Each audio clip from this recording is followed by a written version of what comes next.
Ramazon oyining oxirgi 10 kunida vaqtdan unumli foydalanishga yana e'tibor berish kerak. Abdullah ibn Mas'ud roziyallohu anhu aytadilar: "Ma nadimtu ala shay'in nadami ala yawmin gharaqat fihi shamsuhu naqasa fihi ajali va lam yazdad fihi amali." Quyosh botib, kunim o'tib, menga berilgan muhlat qisqarib, unda amalim ziyoda bo'lmaganiga achinganim keldi, boshqa biror narsaga achinmadim. Bu degani quyosh botdi. Quyosh botguncha kechagi yaxshi amalimdan bugungisi ziyoda bo'lmadi. Shunga afsusdaman, shunga nadomat qilaman dedilar. Demak, bizni qilayotgan yaxshi amalimiz kechagidan bugungisi ko'proq bo'lishi kerak. Bugungidan esa ertaga bo'ladigani ko'proq bo'lishi kerak. Agar bir xil bo'lsa ham biz kunni yaxshi holatda o'tkazmagan bo'lamiz.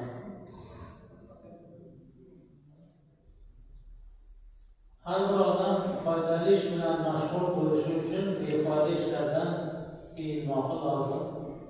Hozirgi kunda ko'pchilik mubtalo bo'lgan narsalardan bittasi ijtimoiy tarmoqlarda zaruratsiz qolib ketish, telefon bilan ovora bo'lish, behuda kulfatlar bilan gap sotish. Payg'ambarimiz sollallohu alayhi vasallam aytadilar: "Min husni islamil mar'i tarkuhu ma la ya'ni." Ravohu Tirmiziy. Kishi islomida go'zalligi foydasiz narsalarni tark qilishidir. Kimni dini mukammal, yaxshi bo'lishini xohlasa, har qanday foydasiz narsalardan tiyilsin. Uchinchisi, qadr kechasini izlash. Qadr kechasida qilingan solih amal boshqa 1000 oyda qilingan amaldan yaxshiroq.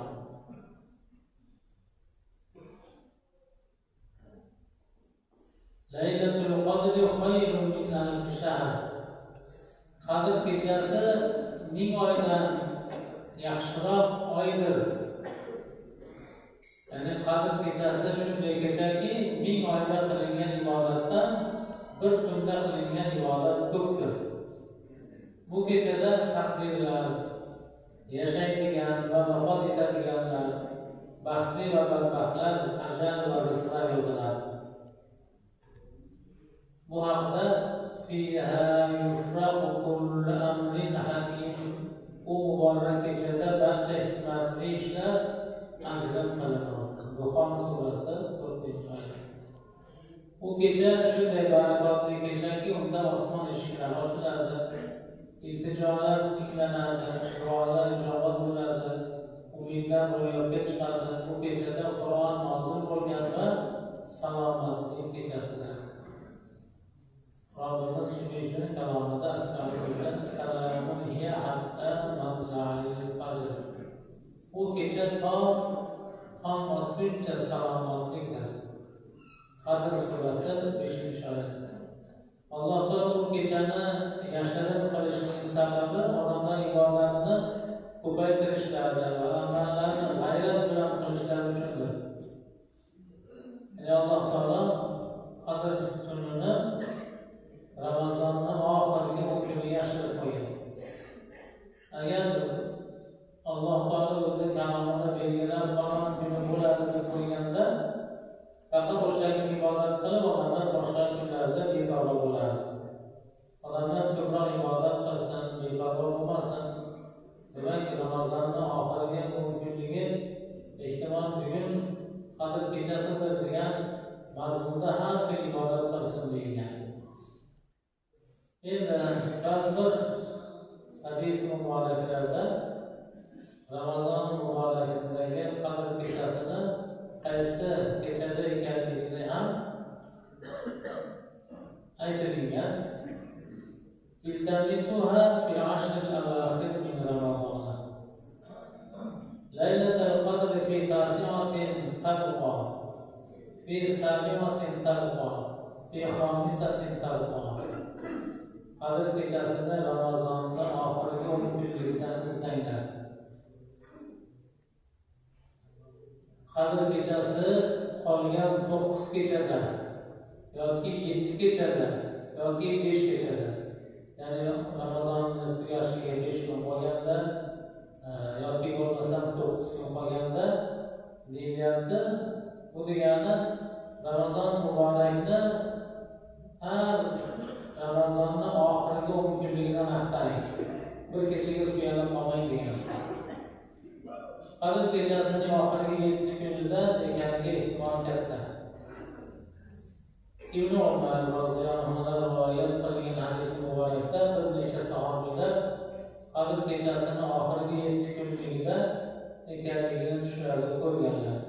Shunda Nabiy alayhisalom tushlaringiz oxirgi 7 kunga to'g'ri kelayotganini ko'ryapman. Kim u Qadr kechasini izlaydigan bo'lsa, oxirgi 7 kun izlasin. Mana bugun 23 Ramazon bo'lsa, bu ham 7 kun qoldi. Mana shular har kun ehtimol Qadr kuni bo'lib qolishligi mumkin. Hushyor bo'lib, ibodatda bo'lib, g'animat bilib, g'aflatda qolmasligimiz kerak. Chunki Qadr kunida qilingan 200 soatlik ibodat 80 yillik ibodatdan ko'p bo'ladi. Buni bir fikrlang. O'zi 80 yil umr ko'rish o'zi qiyin. Uning ichidan balog'at yoshi chiqib ketadi, uyqu, boshqa holatlar. Endi bu yerda sof 80 yil Allohning yo'lida ibodat qilishdan barobar savob keladi. Mana shuni farqlab olish kerak. Qadr kechasi deganda nimani tushunish kerak? Qadr kechasiga banda ibodat to'g'ri kelib qolsa, unga 80 yil gunoh qilmasdan ibodat qildi degan savob beriladi.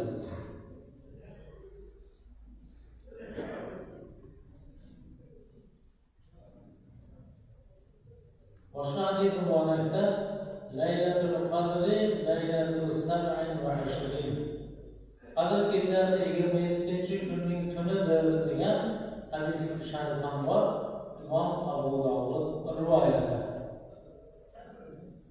Demak, bu kechalarda namoz, Qur'on qiroati, Allohdan ko'paytirish, ko'p duo qilish, ikki-birini saodatini so'rash bilan foydalanib qolish kerak. Oysha onamiz Payg'ambarimiz alayhisalomdan so'radilar: "Ya Rasululloh, aro'ayta in waqaftu laylatal qadri ma aqulu fiha?" Ey Alloh Rasuli, aytingchi, mabodo Qadr kechasiga muvaffaq kelib to'g'ri kelmasam nima duo qilay? Biz ham berishimiz kerak-da, shu mashhur duo nima? Quli Allohumma innaka afuwwun tuhibbul afwa fa'fu anni. Ey Alloh, albatta sen ko'p kechiruvchi zotsan. Afu qilishni yaxshi ko'rasan. Bizni kechirgin deb ayt. Oysha onamizga shu duoni o'rgatdilar. Allohumma innaka afuwwun tuhibbul afwa fa'fu anna. Ey Robbimiz, sen kechirmoqlikni juda yaxshi ko'rasan. Bizlarni ham gunohlarimizni afv et. Mana shu duoni to'xtamay aytilaveradi. Albatta, Ramazon oyi duolar qabul bo'ladigan barakotli vaqtlardan biridir. Zero Ramazon ro'zasi haqidagi oyatlardan keyin Alloh taolo duolarni qabul qilish haqidagi oyatni e'lon qiladi. A'udhu billahi minash shaytonir rojim. Va idza sa'alaka 'ibadi 'anni fa inni qaribun ujibu da'watad da'i idza da'an falyastajibu li wa liyu'minu bi la'allakum yarshudun. Bas sendan ey Muhammad, bandalarim meni haqimni so'rasalar, aytgin, men ularga yaqinman, menga iltijo qiluvchining duosini ijobat etarman. Bas ular ham meni da'vatlarimni ijobat qilib qabul qilsin menga iymon keltirsanglar shoyat shunda to'g'ri yo'lga tushib ketsalar. Baqara surasi 186-oyat. Sahobalardan ba'zilari so'rashgan, Allohning Rasuli, biz qanday qilib muvaffaq bo'ladi? Bizni Robbimiz duomizni qay holatda eshitadi deganda hozirgi oyat nozil bo'lgan. Ey Habibim alayhissalom, sendan bandalar men haqida so'rasalar aytgin. Ular duo qilsin. Duosini ijobat qilaman. O'ylanmasin, duo qilsin. Men ularga juda yaqinman. Iymon keltirsinlar. Mana shunday holatda bo'lsalar, ajabmas do'zaxdan najot topdilar. Oyatda mu'minlar uchun ulkan bashorat bor. Bu ham bo'lsa duo va iltijo qiluvchilarning so'rovini ado etishga berilgan ilohiy va'da. Ramazon oyida Alloh taolaning bu va'dasini g'animat bilib, dunyo va oxiratdagi hojatlarimizni, ikki dunyo saodatini chin dildan so'rash kerak. Chunki qabul bo'ladi. Kim qadr kechasini fazilatlariga erishsa, ko'p yaxshilikka erishadi. Kim qadr kechasini fazilatlaridan mahrum bo'lsa, uxlab yotsa, g'aflatda qolsa, ko'p yaxshiliklardan mahrum bo'ladi. Mana shunday kechalarda duo ijobatidagi duolarni to'sish uchun to'sadigan pardalar ham bor. Ularni ham bilib olish kerak. Duoni ijobatdan to'suvchi narsalardan biri silay rahmni uzish. Qarindoshlik aloqalarini uzuvchi odamni duosi qabul bo'lmaydi. Jamiyatdagi birlik, inoqlik, o'zaro yordam va muhabbatning vositasida qarindoshlarga yaxshilik qilishadi. Ularni ham dindoshlik, ham qarindoshlik haqlari bor. Qarindoshlikni uzish degani ulardan uzoqlashish imkoni bo'lsa ham ziyorat qilmaslik, xursandchilik va qayg'usiga sherik bo'lmaslik, o'zini xos muammosi va ehsonlariga o'zgalarni loyiq ko'rish. Bu borada Payg'ambarimiz alayhissalom aytdilar: "La yadkhulul jannata qati'ur rahm." Qarindosh urug'chilik aloqalarini uzuvchi jannatga kirmas. Mana shu o'zi kifoya qiladi. Bu odam namozxon bo'lsin, hajlarga borsin, xayrat sadaqat qilsin, zakotlarni bersin, lekin qarindosh urug'lar bilan borga keldi qilmaydigan aralashgan bo'lsa, ularni hammasi jannatga kirishlikdan to'sib turadi. Boshqa bir hadisi muborakda inna a'mala bani adama tu'radu 'ala Allohi tabaraka va ta'ala 'ashiyata kulli khamisin laylatal jum'a fala yuqbalu 'amalu qati'ur rahim.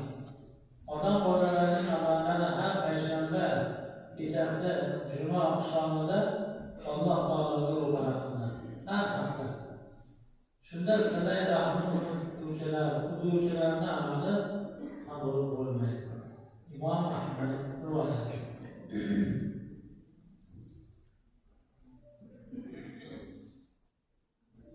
Musulmon kishining hayotida tavbaning o'rni juda katta. Chunki tavba gunoh zulmatni egallagan ko'ngillarni yoritadi. Tushkunlikka tushgan nafslarga umid beradi. Chin tavba gunohlarni yo'q etadi. Shuning uchun bu oyda tavbani ham ko'paytirishligimiz kerak. G'animat qilish kerak bu vaqtlarni. Chunki kim gunohlardan tavba qilib boshqa qilmaslikka va'da bersa, gunohlari kechiriladi. Sabab Ramazon. Mana shuni hurmatlar. Nabiy alayhisalom kullu bani adam xato'un va khayrul xato'in at-tawwabun.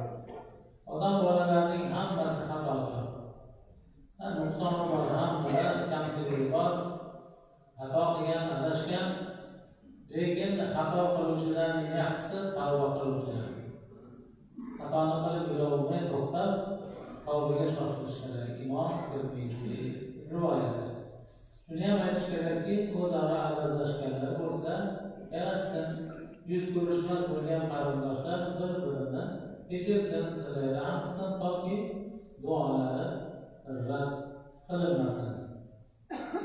Ramazon muborakni juda katta fazilat bilan yurtimiz mo'min musulmonlari yaxshi holatda o'tkazib boryaptilar. Yana shunga qo'shimcha qilib, bugungi kunda yurtboshi tomonidan 700 mingga yaqin ehtiyojmand oilalarga yordam berildi. Yana ko'plab 40 ming atrofida nochor oilalarga iftorliklar berildi. Masjidlarda ham holat shunaqa bo'lyapti. Chet mamlakatlardagi mo'minlar yashayotgan joylar bor o'z yurtimizda. Rossiya bo'lsin, Koreya bo'lsin, Amerika, Misr, Yevropa. Mana shu joylardagi 2 mingdan ortiq vatandoshlarimizdan ma'rifiy suhbatlar bo'ldi, taroveh namozlari bo'ldi, qorilarimiz borib o'sha joylarda ta'tillarga o'tyaptilar. Bu ham bo'lsa Ramazonni shukriga yana katta bir shukrlar qo'shadigan insonmiz. Endi ba'zi bir Ramazon muborakda esimizdan chiqqan narsalarni eslatib qo'yamiz. Eng katta narsa fitr sadaqasini berish. Ramazondan chiqish uchun fitr sadaqasi beriladi. Ya'ni og'iz beklikdan og'iz uchishlik munosabati bilan fitr sadaqasi beriladi. Shuning uchun sadaqa fitr deyiladi. Fitr degani og'iz ochiqlik degani. Sadaqa fitr 2-hijriy sanada joriy qilingan. Boshqa sadaqalar moldan berilsa, bu jondan beriladi, kishi boshiga. Fitr sadaqasi yoki fitr zakoti desa ham bo'ladi. Bizlarning mazhabimizda har bir tirik jondan sadaqa fitr berishlik vojib hisoblanadi. Ibn Abbos roziyallohu anhu rivoyat qilinadi, Payg'ambarimiz alayhissalom fitr zakotini ro'za uchun behuda gap, so'z va harakatlardan poklanish hamda miskinlar uchun taomlanish bo'lish uchun farz qildilar. Kim uni hayit namozidan oldin ado qilsa, u maqbul sadaqa fitrga o'tadi. Kim uni hayit namozi bo'lgandan keyin ado qilsa, oddiy sadaqalardan biri bo'ladi. Bu degani ro'zadorlik paytida biror noloyiq gapni gapirib qo'ygandir, xato qilgandir, kimgadir yengilroq bir ozor berib qo'ygandir, yoki bo'lmasam iftorlikni biroz bir lahza oldinroq ochgandir, yoki og'izni bekitish paytida biroz ko'rilib qolgandir. Shunaqa kamchilik xato bo'lsa, sadaqa fitrdan shu narsa kamchiliklar yamab qo'yiladi go'yoki. Bayram bu narsa muhtoj odamlarga hayit kunlarida xursandchilik, yemak, ichmoq mablag' bilan bersa, biror narsa kiyim bo'ladi, yangi kiyim bo'ladi, ularni ham qalbiga xursandchilik kiradi. Shuning uchun buni ham unutmaslik kerak, faqat fuqaro yetim yesirlarga beraverasizlar. Bo'lmasam tashqariga sandiq qo'ygan sadaqa fitrda shunga tashlab ketaveradi. Miqdori eng kambag'al odam uchun 10 ming so'm kishi boshiga 2 kilo bug'doy, bo'lmasa 20 ming kilo arpani miqdorida, yoki bo'lmasa 2 kilo xurmoni miqdorida kishi boshiga 180 ming. Qiymat qilsa shuni bersin. Juda ham qiymatli bo'laman desa, uni 4 kilo mayiz bersin, 200 ming oshiqroq bo'ladi. 50 mingdan bo'lsa. Mana shunday qilib Ramazon bilan sadaqa fitr berilib xayrlashiladi. Uni hayit namozidan oldin albatta ado qilish kerak.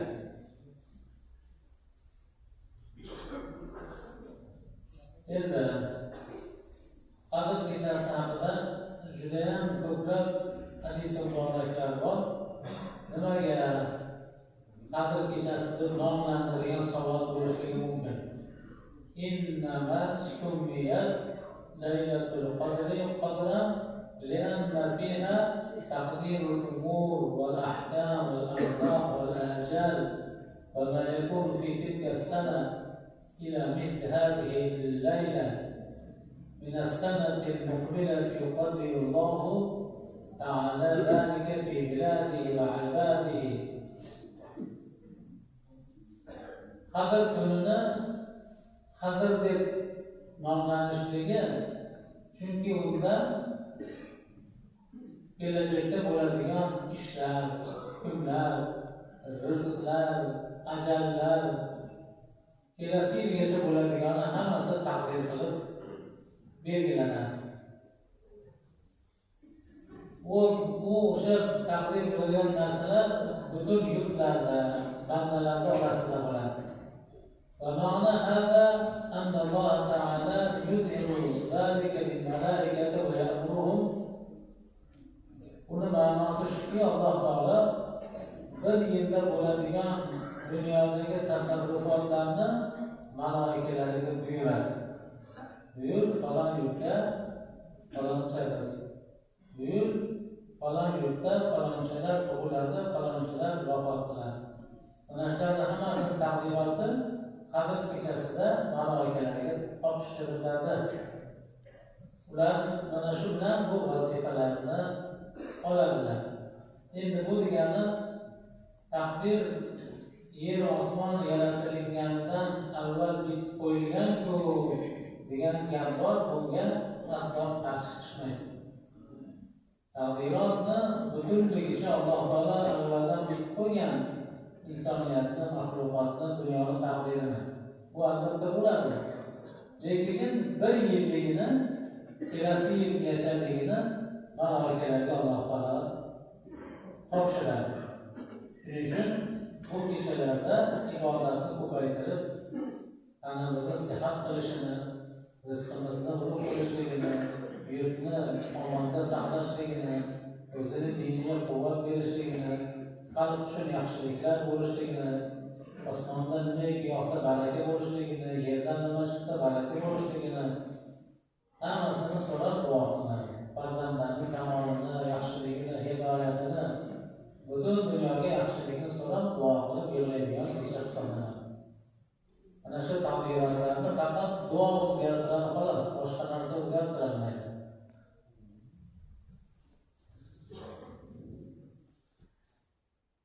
إنما سميت ليلة القدر لأنها قدرت فيها الأمور والأحكام كلها من تلك السنة إلى السنة المقبلة.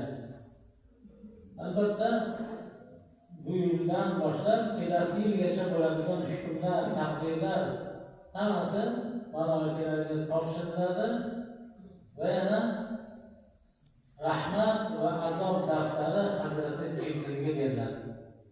Qaysi yurtlarga Allohning rahmati, mo'l bo'lishlik bo'lsa va qaysi yurtlarga Alloh g'azab qilgan, azob bo'ladi. Mana shu ham vazifasi Hazrati Jibrilga topshiriladi. Va daftarul nabatat val arzaq ila Mikail alayhissalom. Nabatotlar daftari. Qayerda dehqonchiliklar mo'l bo'lishligi va rizqlarni o'lchovi Mikail alayhissalomga topshiriladi. Va daftarul amtar va riyah ila Isroil alayhissalom. Yomg'ir qayerlarga yog'adi, qayerlarda shamol turadi. Mana shularni vazifasi daftari Isroil alayhissalomga topshiriladi. Va daftar qabul ruhi va inqibal ajal ila Azrail alayhissalom. Hazrat Azrail alayhissalomga ruhlarni qabz qilish, ajallarni belgilangan muddatga yetkazish hammasi topshiriladi. Bu degani o'lgan muhim kecha ekanligidan dalolat. Bu kechada g'aflatda qolmasligimiz kerak, ibodatda mustahkam bo'lish kerak. Yana qadr kechasini topaman degan odam o'sha qadr kechasi bo'ladigan nomlarda jamoatini o'qish kerak.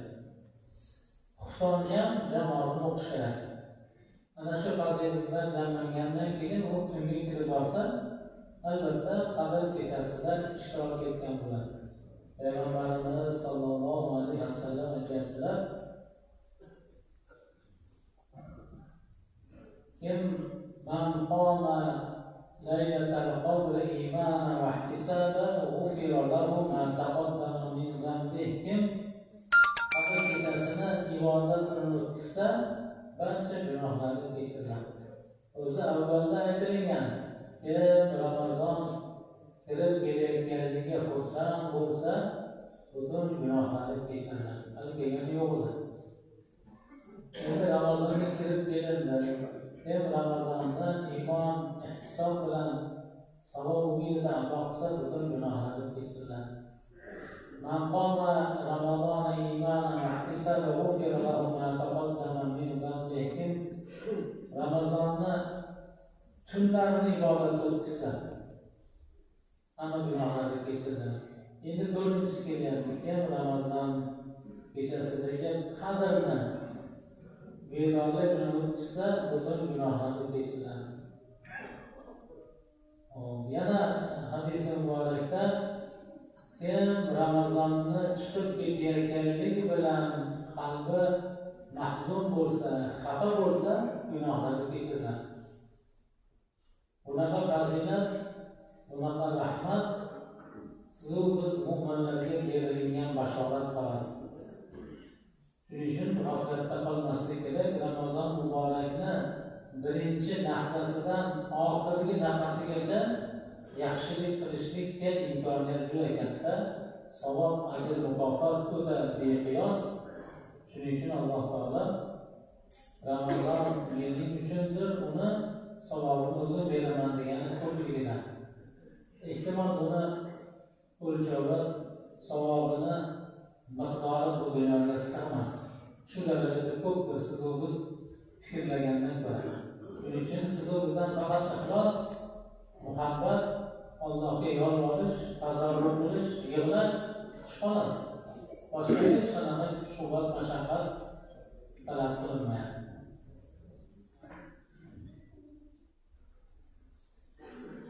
Endi Ramazonni tugab qolishligini hali aniq buyrug'i kelgani yo'q. Taxminan kelasi jumaga Alloh nasib qilsa hayit o'qiladi. Hayitga kelishini hali endi o'zingiz bilasiz, tarmoqlarda ishlayapti, uni azalga ziyodi ham chiqadi. Kelishdan oldin biror narsa yeb olasiz, hayit namozi o'qishdan oldin. Ro'zalarga o'xshab qolmaslik kerak. Bitta xurmo, uchta xurmo, beshta xurmo, biror ko'prik suv. G'usl qilinadi albatta, yuvinib, cho'milib, yaxshi liboslarni kiyib, dazmollab, xushbo'y narsalar bo'lsa surtib, xursand holatda ko'ringanlarga salom berib, ertaroq kelib, saf tortib o'tiriladi. Endi o'sha hayit namoziga kelgan odamlarni go'yoki Alloh taolo Ramazonda umidvorlik bilan tutgan ro'zasini, ajrini, mukofotini olganini saqlanib turibdi. Alloh taolo hayit namoziga kelganlarga ajrlarni to'liq qilib, mukammal qilib berib, ana endi ro'zadorni rozi qilishligi uchun jannatni berib, jamoliga musharraf qilishni va'dasini beradi. O'ta muhim bu hayit namozi ham. Uni endi vaqti olib kelib, yaqin hozirda e'lon qilinadi, beynidaroni buyuriladi, chiqadi taxminan yanaga jumaga mo'ljallanib turibdi. Agar yana jumaga bo'lsa, Ramazon oyi 29 kun o'qiladi. Duo qilaman, bir mo'min ukasiga shifo tilab, nabirasiga sog'lik so'raydi, bir mo'min qiziga halolga farzand tilab, bir farzandga ishlarga baraka o'tkazishni tahlil, barhaqqa ishlarga baraka, bir mo'min nabirasiga shifo, bir mo'min otasi onasiga tahlil, ishlarga baraka, bir mo'min katta onasiga tahlil, bir hoji ota xatmi Qur'on qilgan. Dilshod aka qorinlariga ihson qildi, ayoliga tahlil, farzandlarning ishlariga baraka. Hayvonlardan yuzaga chiqayotganlar duosida Alloh bezatsin. Bir mo'min ota-onasiga tahlil, chorvalariga baraka. Yana bir mo'min muqobillarga ihson qilgan hoji ota va onalarga duo so'raydi. Ishlariga baraka. Asabidan Zafarbek uy olish niyatida Alloh ihson qilsin. Bir mo'min qiziga shifo tilab, bir mo'min sog'liqlariga baraka, o'g'liga shifo. Bir mo'min ikkidan sog'liqni so'raydi, o'g'liga shifo. Keliniga alohida duo so'raydi. Ota-onasiga tahlil, qizlari farzand tilab, bir qiz o'qishga kirib olishni so'raydi. Bir mo'min ota-onasiga tahlil, rizqlari barakatli bo'lishini so'raydi. Bahodirdan qorniga ihson qildi, qorniga sog'liq, o'qishlarga tahlil, chorvalariga baraka. Bir mo'min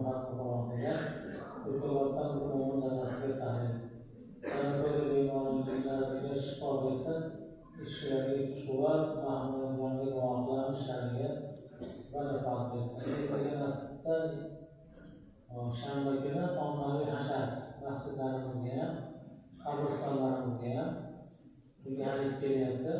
Hozir bo'lishi kerak. Ayollar bo'lsa, masjidlarni shipirib tozalagani kerak.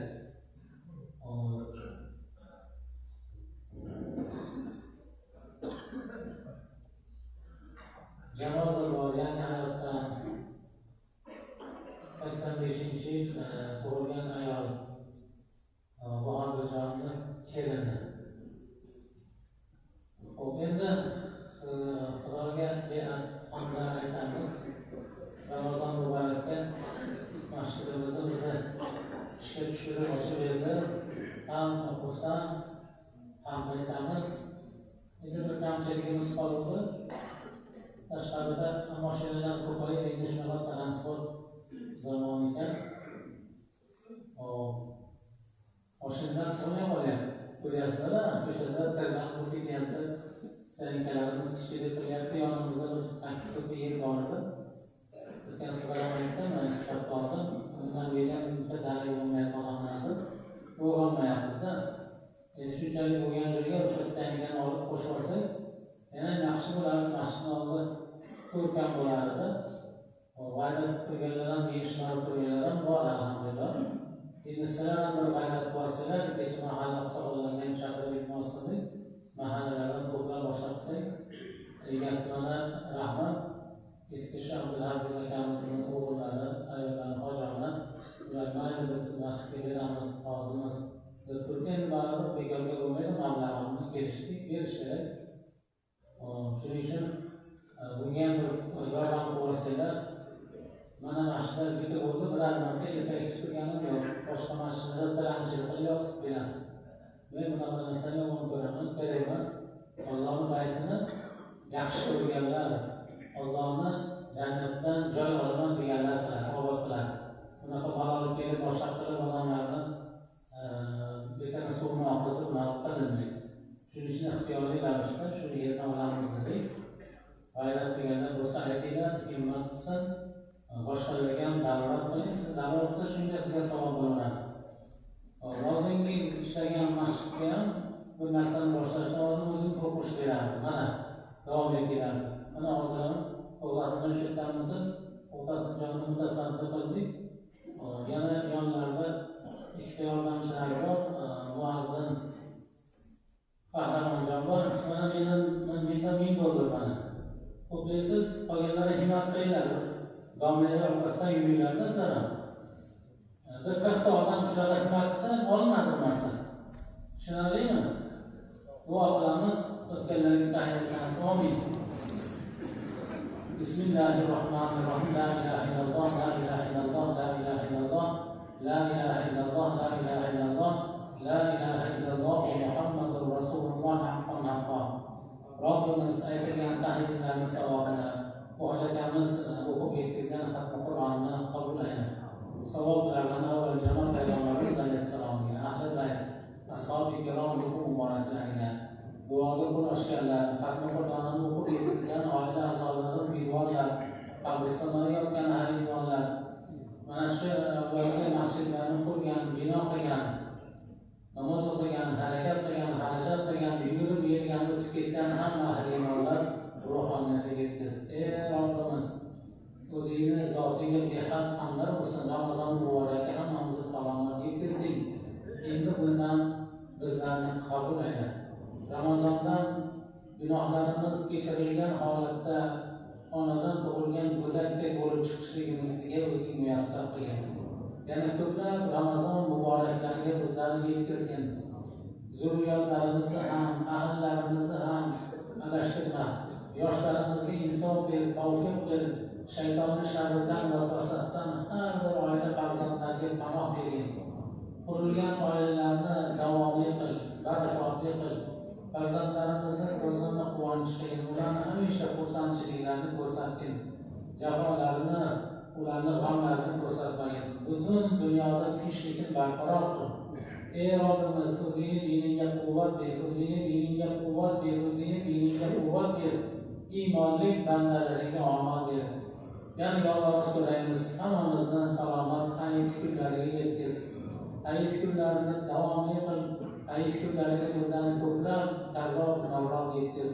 Har bir oila a'zolarini qalbidagi o'ylab bilgan o'zing rozi bo'ladigan shariatga muvofiq amallarga, niyatlarga yetkazgin.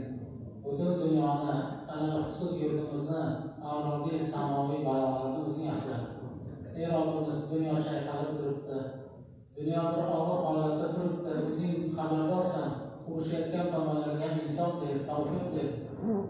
Ularga olam o'zing hamisha mu'min musulmonlarni yo'llag'in, to'g'ri yo'ldan adashtirmagin. Butun dunyoda tinchlikni barqaror qilgan yo'llarni so'raymiz. Sallallohu alayhi va Muhammad va ala alihi va ashabihi ajma'in bi rahmatika ya arhamar rohimin. Bu yana olinadigan bu 8 so'zga ehson qilaman deganlar qalblarida erib turibdi. Himmat qilganlari bor, ularning qalblarini yana ham o'zingga jo'sh urdirgin. Natijasida har bir farisga jannatdan kilometrlar masofalarni o'zing barpo qilgin. Parvardigor uning o'rnini baraka bilan yaxshilik 200 barobar ziyodasini to'ldirib qo'ying. Har bir ishga qodirsan, hammamizni masjid qurganlar qatorida qilgin. Bi rahmatika ya arhamar rohimin.